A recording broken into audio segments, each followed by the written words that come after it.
fine. I can pull the strip out, tell it as it is, because I will have time. If I had 20 minutes, violin thing, I would wait for it, I should say, at 1 o'clock, Carol comes in. There'll be exactly the same. it's not actually. I'm sorry. First career performance. You're talking about my sorry. Well, the thing is, they still need to sit in this And to stand there and conducting the same To do it, these people, piano's unusable. If he wants to use it, you're going to have the whole orchestra. great people. He may use it, so he's going to try it out. Things like two Well, maybe, certainly it's not. Right out of the frame. If he wants to write, Bobbie uses it this afternoon. Sorry, was that a bad finish? Stand by. with this thing or what? What do you want to do? Okay. Stand by. You start walking off now.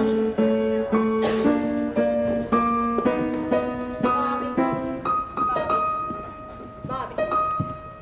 I'm sorry, we have a real time travel.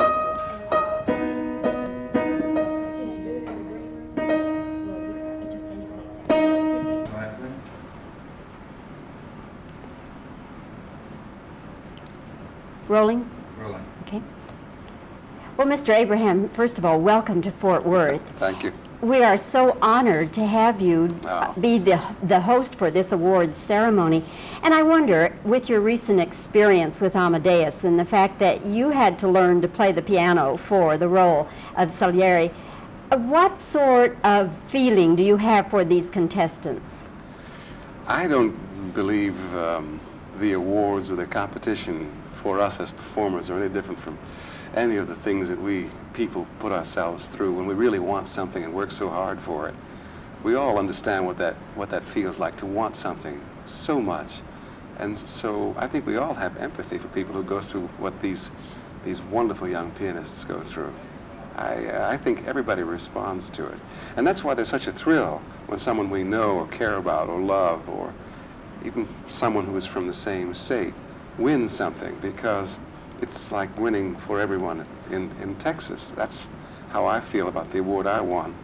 And even though these people, the finalists, are all from other countries, we feel as though it's our competition as Texans, because it's become one of the 3 most important piano competitions in the world.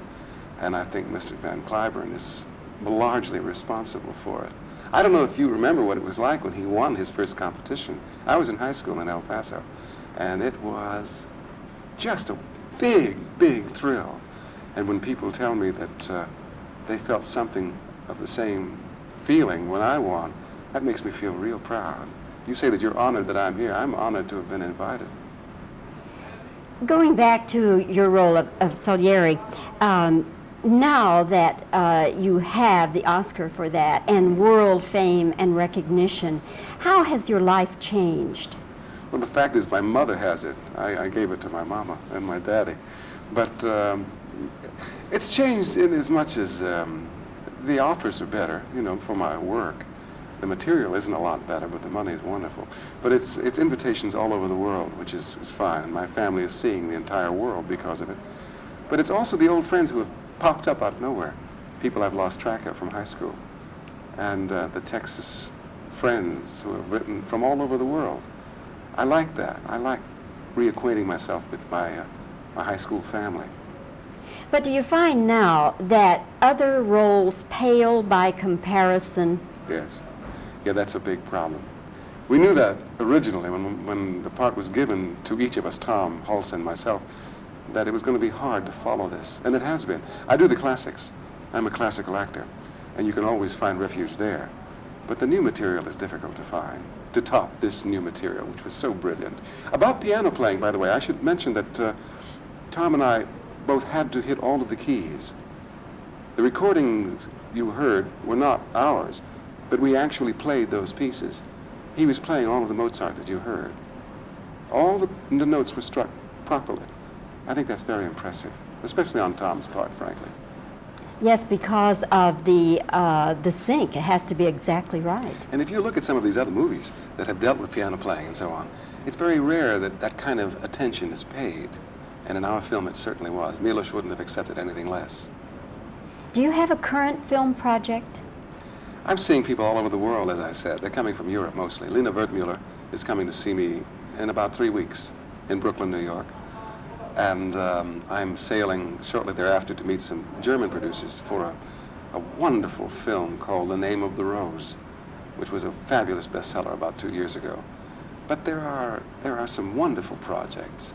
This kind of film, because of what it represents, has introduced me to a higher quality of film. I am now considered as an important actor. I've always thought of myself as an important actor. We all should feel that way about our work, that it is important, whatever we do. And I'm a working man. I've always thought of myself as that. And I really do look forward to the day when every worker will feel the same way about his work as I think we used to. You know, I'm talking about, the cars and the competition from foreign countries, which I don't think America has anything to be afraid of. I just like to see some dynamic change in the direction of quality. And I really believe that's what I represent. A working man who thinks that his work is about the most important thing in his life after his family. But the fame is nice, isn't it? Oh, it's great. Fame is wonderful. Getting good seats in restaurants and tickets to theaters, and it's nice. But basically, the nicest thing is that people respond as family. I keep harping on that because it is important, but that's the response. Coming back to Texas, and I visit El Paso a couple of times a year, my mom and daddy and my friends, but all of Texas, particularly on this trip, seem to have taken me under their wing.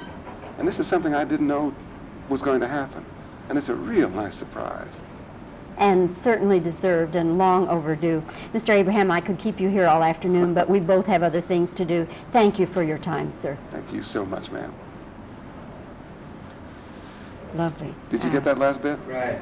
What I'm going to try to do now is just shoot some long shots here. Okay, we can just talk. He's not recording sound now. So, So you have a family? I have a husband. I always... Advertise my friend's concern. That's all right. Justin Booth, I shouldn't do that. Huh? I knew they were Justins. I knew they had to be. No, I always say that my husband wanted to adopt an 18-year-old girl, and I wouldn't let him. I didn't have to. You look wonderful. I said, I'm no dummy. You keep yourself in wonder. Do you work at it? Yes, I do, but I'm not a fanatic about it. No, but I try, to wait. You succeed. And I take some exercise, but I'm not a fanatic about any of it, really. Do you gorge yourself? Do you eat anything? Oh, no, not really. But occasionally, if I want to. Since you had to learn to play the piano for Amadeus, what kind of feeling do you have for these competitions? Since you had to learn to play the piano for Amadeus, what kind of feeling do you have for these competitors?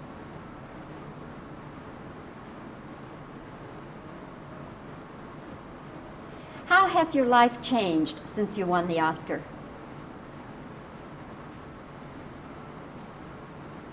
But fame is nice, isn't it?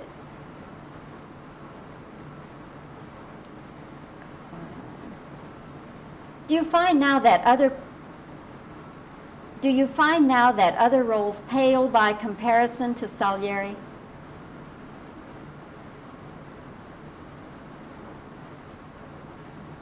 Okay, just reactions now.